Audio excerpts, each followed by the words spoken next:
પ્રધાનમંત્રી નરેન્દ્ર મોદી આપેલા સહકારથી સમૃદ્ધિ સંકલ્પને સાકાર કરવા માટે કેન્દ્રીય સહકારિતા મંત્રી અમિત શાહે કોઈ કસર છોડી નથી. નવા સહકારિતા મંત્રાલયની સ્થાપના બાદ 4 વર્ષોમાં સહકાર ક્ષેત્રે અભૂતપૂર્વ પ્રગતિ જોવા મળી છે.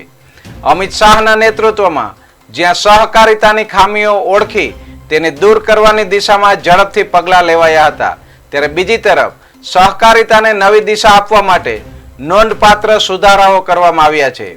સહકારિતાની બીજી ક્રાંતિ કહી શકાય એમાં અતિશયોક્તિ ન કહેવાય. આ સમયગાળામાં સહકારિતામાં 60થી વધુ મહત્વપૂર્ણ પહેલ કરવામાં આવી છે.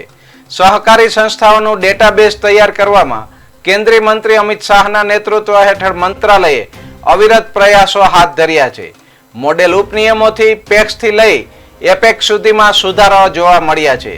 દેશમાં સહકારિતાના દરેક ગામ સુધી પહોંચાડવા માટે કુલ 2 લાખ વધારાના પેક્સની રચના કરવાનો લક્ષ્ય રાખવામાં આવ્યો છે, જેમાં ખેતી, ડેરી, માછીમારી અને મીઠા પેક્સનો સમાવેશ થાય છે.